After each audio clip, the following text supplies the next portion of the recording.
जय हिंद दोस्तों, स्वागत है आप सभी लोगों का एक बार फिर से तैयारी कर लो चैनल में। जैसा कि दोस्तों हम यहाँ पे तैयारी कर रहे हैं यूजीसी नेट जेआरएफ और टीजीटी पीजीटी के हिंदी सब्जेक्ट की।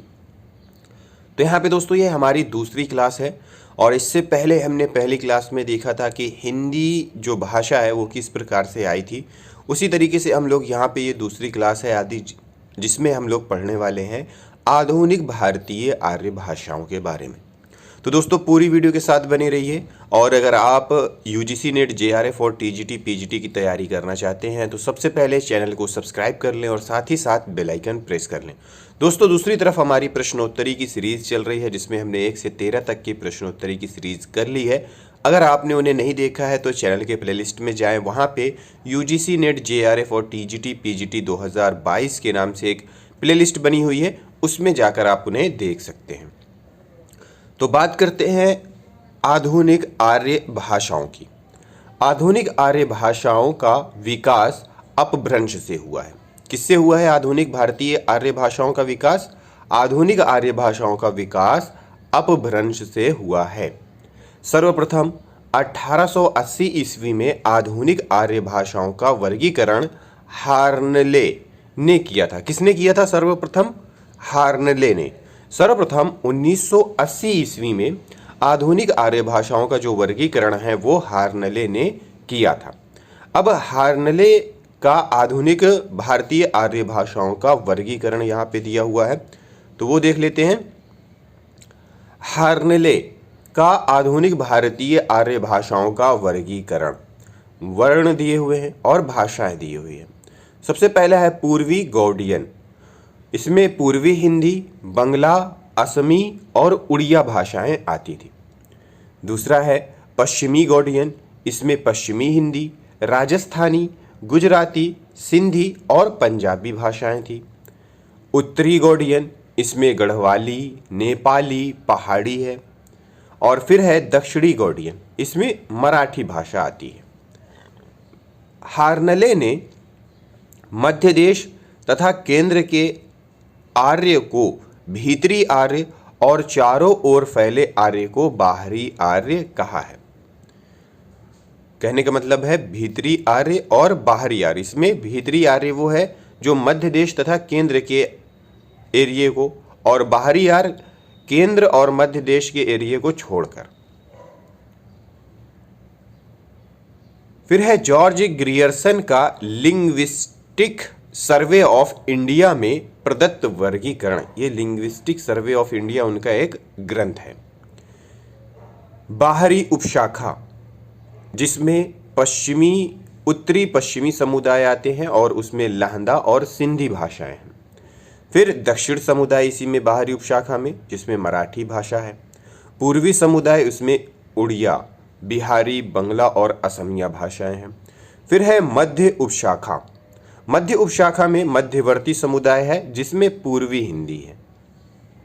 फिर भीतरी उपशाखा, इसमें केंद्रीय समुदाय है।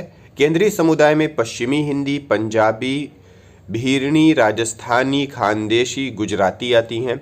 और दूसरा है पहाड़ी समुदाय। इसमें पूर्वी पहाड़ी, जिसमें नेपाली, मध्य पहाड़ी, केंद्रीय पहाड़ी जिसे कहते हैं, और पश्चिमी पहाड़ी, ये भाषाएं इसमें सम्मिलित हैं। फिर डॉक्टर सुनीति कुमार चटर्जी ने ध्वनि और व्याकरण को आधार बनाकर ग्रियर्सन के वर्गीकरण की आलोचना की और अपना वर्गीकरण इस प्रकार प्रस्तुत किया। तो किसको आधार बनाया था? ध्वनि और व्याकरण को, ठीक है। और किसकी आलोचना की थी? ग्रियर्सन के वर्गीकरण को। उदीच्य, जिसमें सिंधी, लहंदा और पंजाबी भाषाएं हैं। प्रतीच्य, जिसमें राजस्थानी, गुजराती भाषाएं हैं। मध्य देशीय, जिसमें पश्चिमी हिंदी है। प्राच्य, जिसमें पूर्वी हिंदी, बिहारी, असमी, बंगला, उड़िया भाषा है। दाक्षिणात्य, जिसमें मराठी भाषा है। फिर आगे है डॉक्टर धीरेन्द्र वर्मा ने सुनीति कुमार चटर्जी के वर्गीकरण में सुधार कर अपना वर्गीकरण कुछ इस प्रकार प्रस्तुत किया था। वर्गीकरण है उदीच्य, जिसमें सिंधी, लहंदा और पंजाबी भाषाएं हैं। प्रतीच्य, जिसमें सिर्फ गुजराती भाषा है। मध्य देशीय, जिसमें राजस्थानी, पश्चिमी हिंदी, पूर्वी हिंदी और बिहारी है। फिर है प्राच्य जिसमें उड़िया, असमिया और बंगला भाषा है, और फिर है दक्षिणात्य, दक्षिणात्य इसमें सिर्फ मराठी भाषा है। तो ये था कुछ आचार्यों और क्या कहते हैं इतिहासकारों के द्वारा हमारा यहाँ पे वर्गीकरण।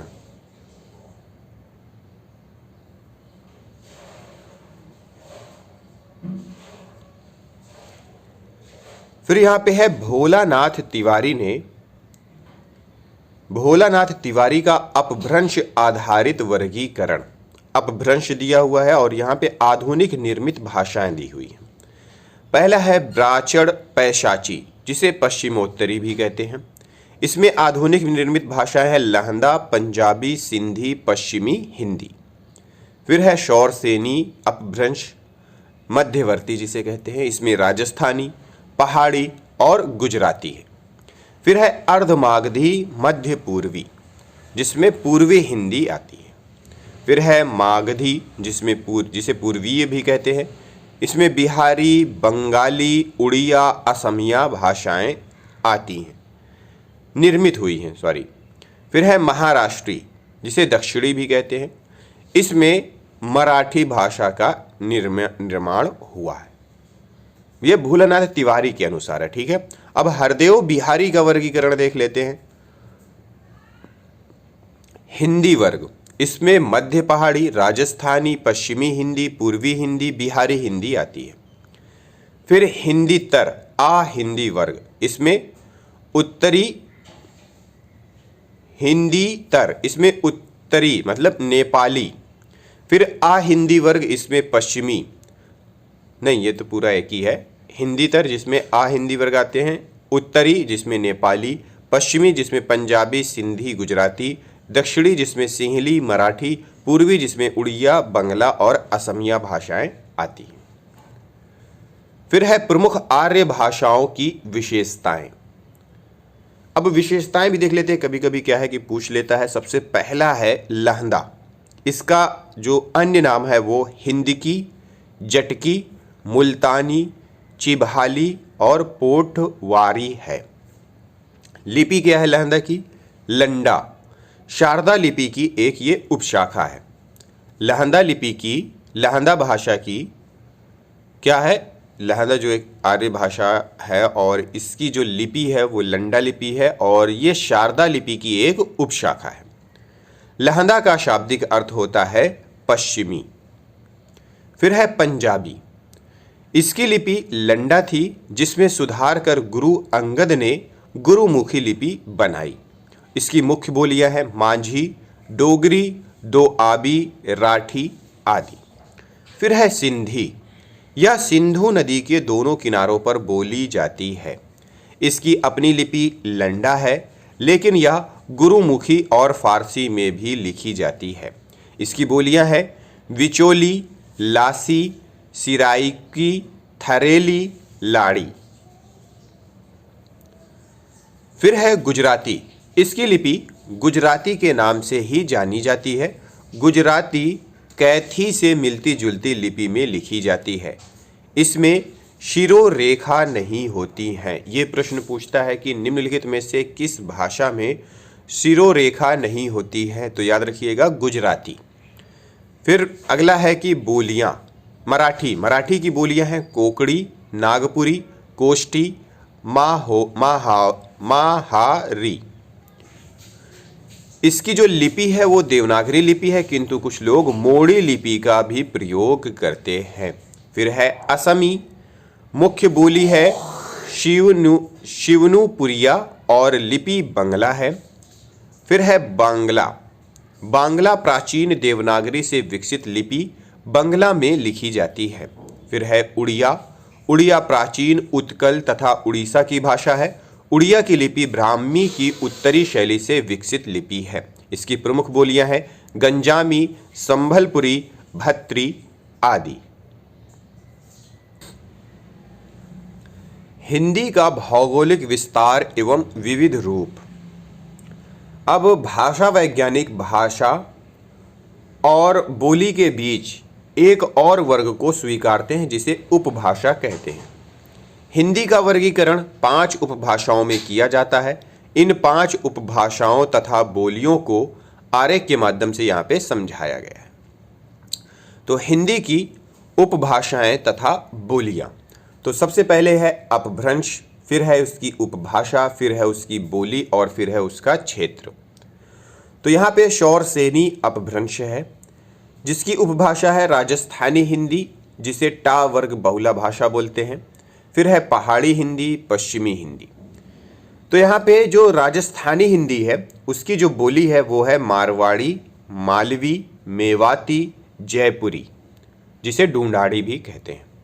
अब मारवाड़ी की जो क्षेत्र है, मारवाड़ी जो बोली का क्षेत्र है वो है जोधपुर, अजमेर, मेवाड़, सिरोही, बीकानेर, जैसलमेर, उदयपुर, चूरू, नागौर, पाली, जालौर, बाड़मेर, पाकिस्तान के सिंध प्रांत के पूर्वी भाग में ये बोली जाती है। फिर है मालवी।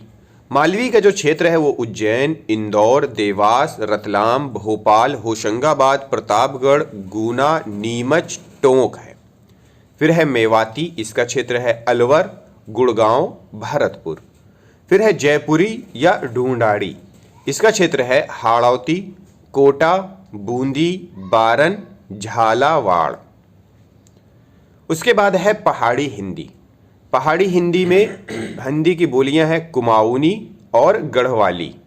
अब कुमाऊनी का जो क्षेत्र है वो है नैनीताल, अल्मोड़ा, पिथौरागढ़। उसी प्रकार गढ़वाली का क्षेत्र है गढ़वाल, टिहरी, चमोली, उत्तरकाशी के आसपास का क्षेत्र। अब यहां पे दिया हुआ है पश्चिमी हिंदी, ओकार बहुला और आकार बहुला। अब ओकार बहुला में ब्रज भाषा, कन्नौजी और बुंदेली बोलियां हैं, और आकार बहुला में कौरवी या खड़ी बोली, हरियाणवी, दक्षिणी बोली आती है। अब ब्रज भाषा का जो क्षेत्र है वो उत्तर प्रदेश में मथुरा, आगरा, अलीगढ़, मौनपुरी, एटा, बदायूं, बरेली है, और मध्य प्रदेश में इसका क्षेत्र है ग्वालियर का पश्चिमी भाग। राजस्थान में इसका क्षेत्र है भरतपुर, करौली, धौलपुर, जयपुर का पूर्वी भाग। उसी तरह से कन्नौजी, कन्नौजी का जो क्षेत्र है वो फर्रुखाबाद, कानपुर, हरदोई, पीलीभीत, इटावा, शाहजहांपुर है। फिर है बुंदेली, इसका क्षेत्र है झांसी, जालौन, हमीरपुर, बांदा, छतरपुर, सागर, ग्वालियर, भोपाल, ओरछा, नरसिंहपुर, सिवनी, होशंगाबाद। फिर आती है आकार बहुला की बोली कौरवी या खड़ी बोली। इसका जो क्षेत्र है वो है रामपुर, मुरादाबाद, बिजनौर, मेरठ, सहारनपुर, देहरादून, अंबाला, मुजफ्फरनगर, पटियाला का पूर्वी भाग। फिर है हरियाणवी, इसका क्षेत्र है दिल्ली, कुरुक्षेत्र, करनाल, जिंद, हिसार, रोहतक, नाभा, पटियाला। फिर है दक्षिणी, इसका क्षेत्र है अहमदनगर, बीजापुर, गोलकुंडा, बीदर, बरार, मुंबई। फिर दूसरा अपभ्रंश है अर्धमागधी अपभ्रंश। उपभाषा है पूर्वी हिंदी और इसकी बोली है अवधी, बघेली और छत्तीसगढ़ी। अवधी की बात की जाए तो अवधी का क्षेत्र अयोध्या, लखनऊ, लखीमपुर खीरी, बहराइच, गोंडा, सीतापुर, उन्नाव, फैजाबाद, सुल्तानपुर, रायबरेली, इलाहाबाद, जौनपुर, मिर्जापुर, प्रतापगढ़, बाराबंकी है। बघेली की बात की जाए तो बघेली मध्य प्रदेश में दमोह, जबलपुर, रीवा, मुंडला, बालाघाट है, और उत्तर प्रदेश में बात की जाए तो बांदा, फतेहपुर, हमीरपुर आदि जिलों के कुछ भागों में बोली जाती है। फिर है छत्तीसगढ़ी। छत्तीसगढ़ी सरगुजा, बिलासपुर, रायगढ़, दुर्ग, नंदगांव, कांकेर, रायपुर, खैरागढ़, कोरिया में बोली जाती है। फिर अगला अपभ्रंश है मागधी अपभ्रंश, जिसकी उपभाषा है बिहारी हिंदी और बोली है भोजपुरी, मगही, मैथिली। भोजपुरी का जो क्षेत्र है वो उत्तर प्रदेश के वाराणसी, गाजीपुर, देवरिया, बलिया, आजमगढ़, महाराजगंज, मऊ, चंदौली, संत कबीर नगर, सोनभद्र, कुशीनगर, पडरौना, जौनपुर, मिर्जापुर, बस्ती जिले का पूर्वी भाग है। फिर बिहार में छपरा, सिवान, गोपालगंज, भोजपुर, भभुआ, रोहतास, सासाराम, मोतिहारी, पूर्वी चंपारण, पश्चिमी चंपारण है। और झारखंड में रांची, पलामू है। फिर मगही का जो क्षेत्र है वो बिहार में पटना, गया, मुंगेर, जहानाबाद, नालंदा, नवादा, जमुई, शेखपुर, औरंगाबाद, लखीसराय, भागलपुर है। और झारखंड में पलामू, हजीराबाग है। फिर मैथिली है, इसका जो क्षेत्र है वो पूर्वी चंपारण, मुजफ्फरपुर, मुंगेर, भागलपुर, दरभंगा, पूर्णिया, उत्तरी संथाल परगना, मालदा, दीनाजपुर, तिरहू सब डिवीजन की सीमा के आसपास नेपाल की तराई में बोली जाती है। तो ये था अपभ्रंश, हमारे क्या कहते हैं, हिंदी के जो उपभाषाएं हैं और उनकी भाग, जिसमें हमने शौरसेनी अपभ्रंश, अर्धमागधी अपभ्रंश, मागधी अपभ्रंश को यहाँ पे देखा, उनकी उपभाषा देखी और बोलियां देखी। अब बात कर लेते हैं हिंदी की प्रमुख बोलियों के नामकरण। तो बोली दी हुई है और नामकरण कर्ता दिए हुए हैं। कौरवी नाम दिया है राहुल सांकृत्यायन ने। राजस्थानी भाषा नाम दिया हुआ है ग्रियर्सन ने। डिंगल इसका नाम, इस बोली का नाम दिया हुआ है बांकी दास ने। ब्रजबुली इस भाषा का नाम दिया हुआ है ईश्वर चंद्र गुप्त ने। बिहारी इसका नाम दिया हुआ है ग्रियर्सन ने। भोजपुरी नाम दिया है रेमंड ने। मैथिली नाम दिया है कोलब्रुक ने। फिर है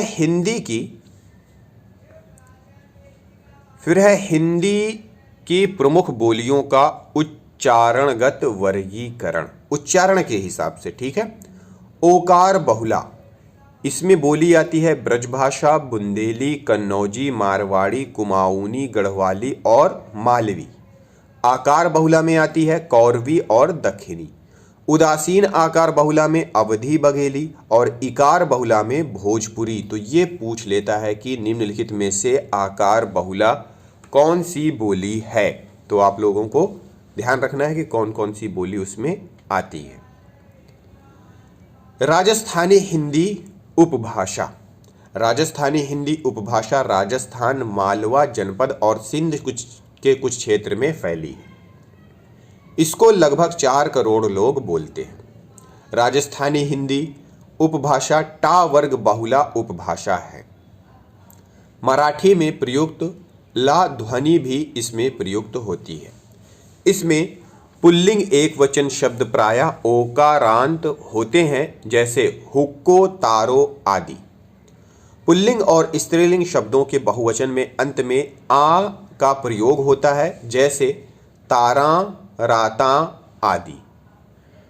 तो ये उतना है नहीं जितना हमें पढ़ना चाहिए। मेन पॉइंट पढ़ लेते हैं। राजस्थानी हिंदी उपभाषा के अंतर्गत 4 बोलियां आती हैं। वो कौन कौन सी हैं? मारवाड़ी, मेवाती, मालवी, जयपुरी। अभी हमने वहाँ पे टेबल में ये चीज़ें देखी थी। फिर है मारवाड़ी। मारवाड़ी राजस्थान की चारों बोलियों में मारवाड़ी बोली क्या है? प्रमुख है। मेवाड़ी, सिरोही, बागड़ी, थली, शेखावटी आदि मारवाड़ी की प्रमुख उपबोलियां हैं। पुरानी मारवाड़ी को ही डिंगल कहा जाता है। मीरा के पद कहीं ब्रजभाषा और कहीं मारवाड़ी में है। जयपुरी। जयपुरी का पुराना नाम ढूंढाड़ है। इस कारण से जयपुरी को ढूंढाड़ी भी कहा जाता है। जयपुर का जो पुराना नाम है वो क्या है? ढूंढाड़। और इसी वजह से जयपुरी को ढूंढाड़ी कहा जाता है। तोरावटी, कांडला, चौरासी, अजमेरी, हाड़ौती जयपुरी की उपबोलियां हैं। मेवाड़ में ना के स्थान पर ना का प्रयोग दिखाई देता है, जैसे मणय, मनय, तूणय, तूने, तूने, वाणे, वाणे आदि।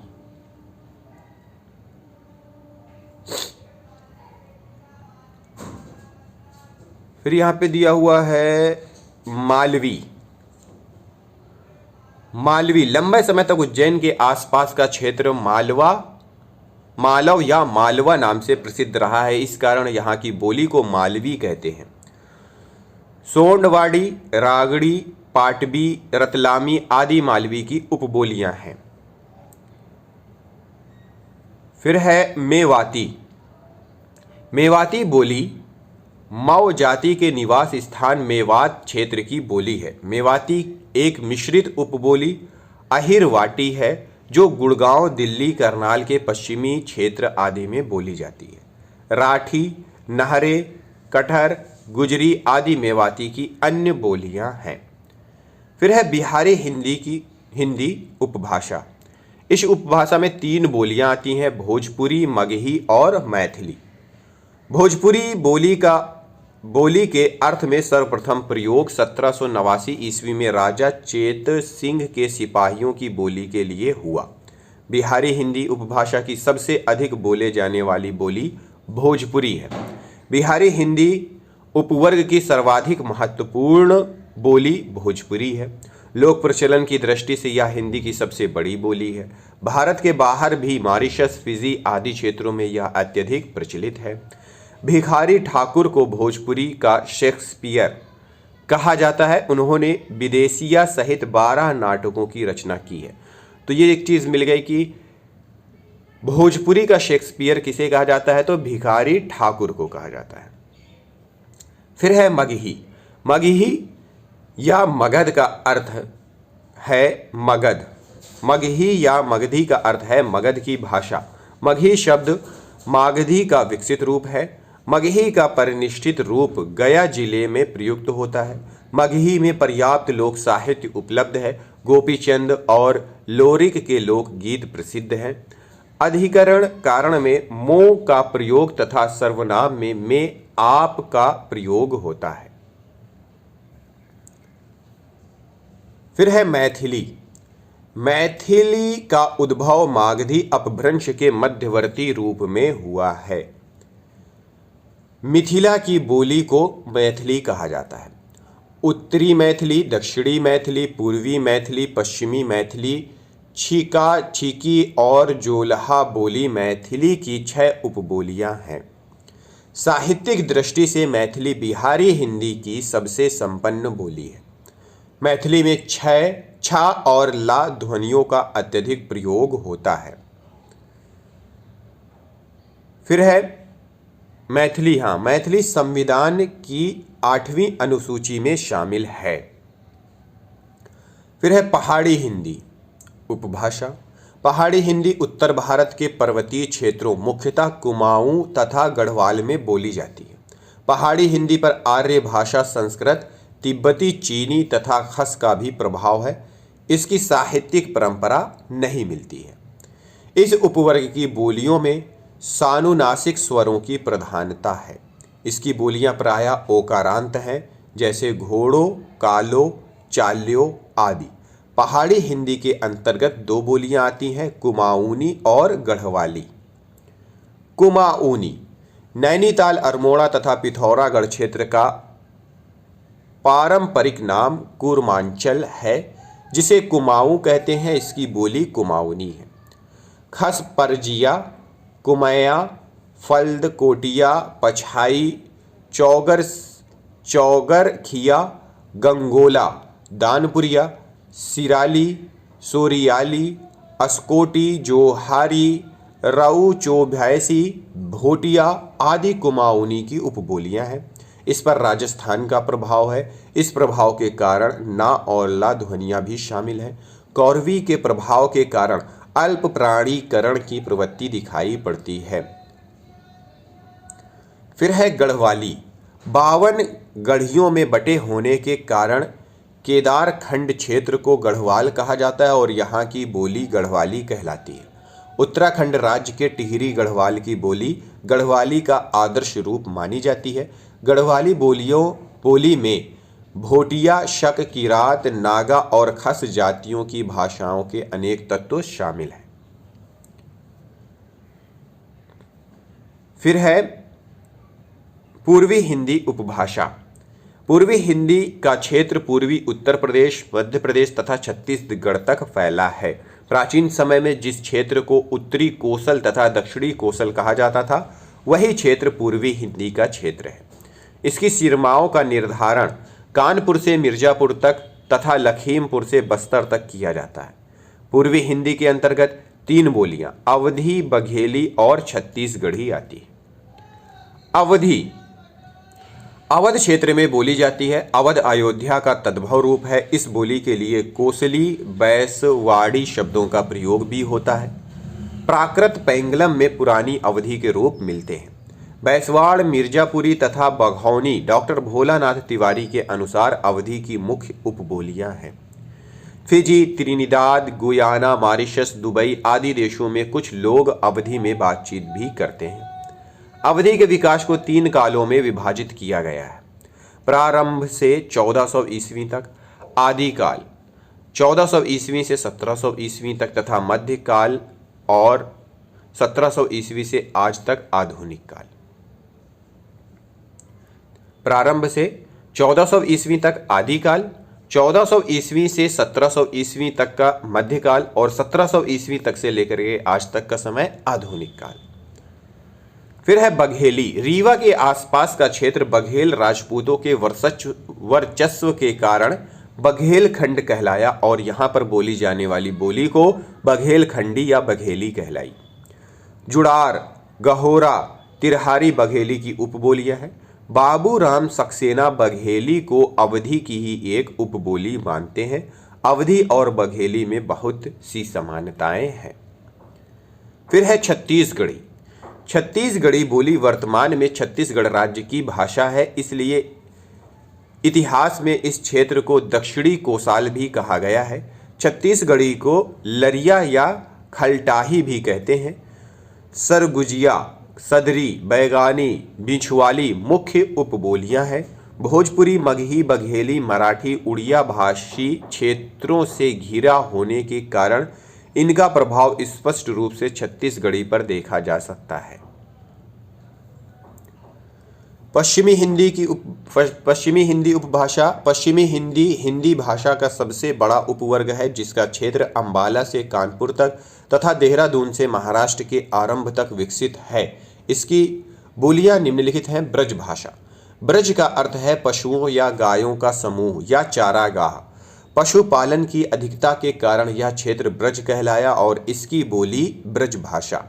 ब्रज या ब्रजी के एक बोली होने पर भी मध्य युग में हिंदी प्रदेश से बाहर पंजाब, गुजरात, महाराष्ट्र आदि क्षेत्रों में इसका प्रयोग हुआ और इसमें साहित्य रचा जाता रहा। इस कारण भाषा शब्द ब्रज के साथ जुड़ गया और ब्रज भाषा शब्द बना। इस बोली का आरंभिक रूप आदिकालीन साहित्य में पिंगल तथा मध्यकाल में भाखा नाम से मिलता है।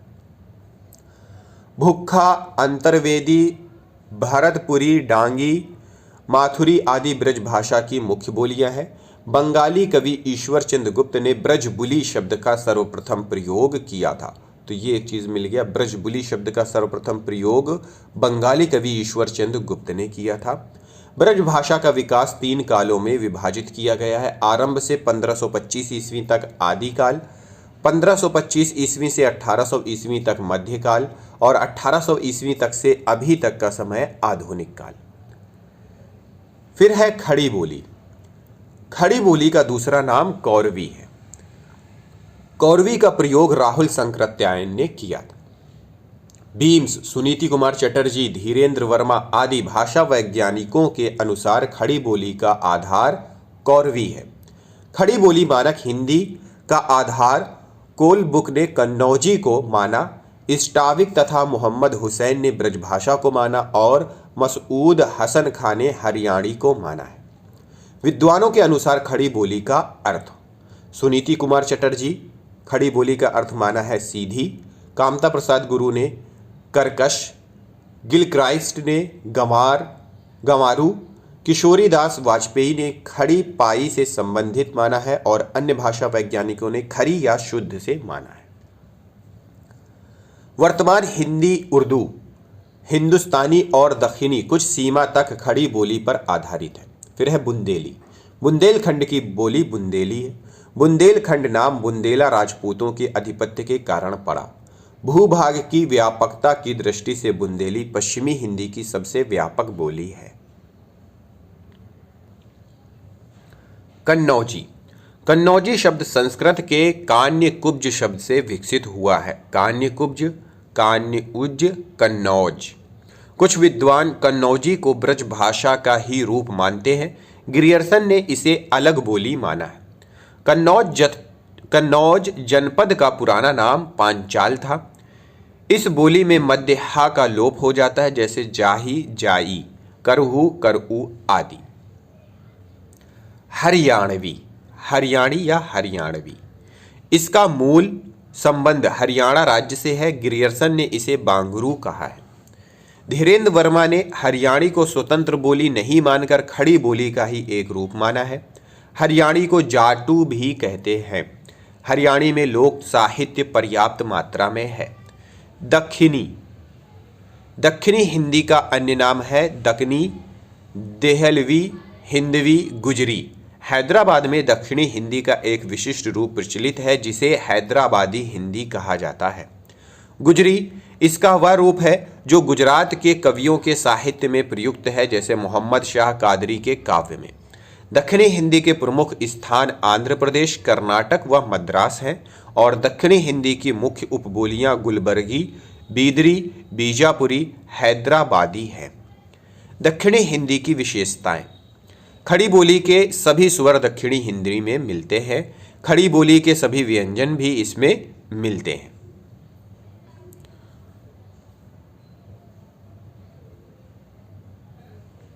फिर है हिंदुस्तानी। हिंदुस्तानी शब्द दो शब्द के मेल से बना है, हिंदुस्तान और ई। धीरेन्द्र वर्मा, ग्रियर्सन आदि विद्वानों का मत है कि यह नाम अंग्रेजों ने दिया है। तुजुक ए बाबरी में भाषा के अर्थ में हिंदुस्तानी शब्द का प्रयोग हुआ है। प्रारंभ में यह शब्द हिंदी या हिंदवी का समानार्थी था, किंतु आगे चलकर इसका वह अर्थ हो गया जो आज उर्दू का है। हिंदुस्तानी में तद्भव तथा बहुप्रचलित संस्कृत, तत्सम और अरबी फारसी के शब्द होते हैं जो बोलचाल में भी प्रयुक्त होते हैं। अब है खड़ी बोली, ब्रजभाषा तथा अवधी की तुलना। तो यहाँ पे ये चीज़ तो देखनी ही पड़ेगी। तो सबसे है अंतर का आधार खड़ी बोली, एक तरफ ब्रजभाषा और एक तरफ अवधी है। तो उद्भव, शौरसेनी अपभ्रंश के उत्तरी रूप से बनी थी खड़ी बोली, शौरसेनी अपभ्रंश से बनी ब्रजभाषा और अर्धमागधी अपभ्रंश से बनी अवधी। उपभाषा वर्ग हैं पश्चिमी हिंदी, अवधी खड़ी बोली के पश्चिमी हिंदी का प्रतिनिधि रूप, और ब्रजभाषा में पश्चिमी हिंदी से संबंध पर अवधी से अत्यंत निकटता, और अवधी में है पूर्वी हिंदी उपभाषा का प्रतिनिधि रूप। भौगोलिक विस्तार की बात की जाए खड़ी बोली में तो मेरठ केंद्र है, दिल्ली से देहरादून तथा अंबाला से हिमाचल के आरंभ तक का संपूर्ण क्षेत्र। ब्रजभाषा की बात की जाए तो ब्रजमंडल का संपूर्ण क्षेत्र मूलतः मथुरा, वृंदावन, आगरा में प्रयुक्त, हरियाणा का भी कुछ भाग जैसे पलवल, होडल आदि। अवधी का क्षेत्र लखनऊ, फैजाबाद, अयोध्या, सीतापुर, सुल्तानपुर, रायबरेली तथा आसपास का क्षेत्र विदेशों में भी प्रयुक्त होती है, जैसे फिजी, त्रिनिदाद आदि में। साहित्यिक विकास की बात की जाए तो खड़ी बोली 19वीं सदी से पूर्व विशेष नहीं सिद्धनाथ, खुसरो, रहीम, संत काव्य दक्षिणी हिंदी में आरंभिक रूप 19वीं सदी से तीव्र आरंभ, अब कोई प्रतिस्पर्धा नहीं, मानक हिंदी का मूल आधार है। वहीं ब्रजभाषा आदिकाल में पिंगल की परंपरा में उपस्थित प्राकृत पैंगलम, उक्ति व्यक्ति प्रकरण, पृथ्वीराज रासों में आरंभिक रूप, नाथ साहित्य व खुसरो की कविताओं में भी द्रष्टव्य, सूरदास, रीतिकाल, अखिल भारतीय साहित्यिक भाषा सबसे लंबा इतिहास रहा है इसका ब्रजभाषा का। फिर है अवधी, राउलवेल उक्ति व्यक्ति प्रकरण में आरंभिक रूप, पुनः सूफियों के बाद ही सूफी काव्यधारा, राम काव्य, हिंदू प्रेमाख्यानकार, अभी भी कुछ कवि बलभद्र प्रसाद दीक्षित आदि। ठीक है, तो ये हो गया खड़ी बोली, ब्रजभाषा तथा अवधी की तुलना। अब इसमें वो चीज़ तो है नहीं जो हमें पढ़नी चाहिए। तो दोस्तों यहीं पे ये वीडियो समाप्त करते हैं। अगली वीडियो में अगले टॉपिक के साथ, अभी हमने यहाँ पे देवनागरी लिपि नहीं पढ़ी है, उसे भी पढ़ेंगे और तब जाके हमारा ये चैप्टर ख़त्म होगा। तो दोस्तों बने रहिए तैयारी कर लो के साथ और अपने नोट्स स्वयं बनाते रहिए। मिलते हैं अगली वीडियो में अगले टॉपिक के साथ। इस वीडियो को देखने के लिए आप सभी लोगों का बहुत बहुत धन्यवाद।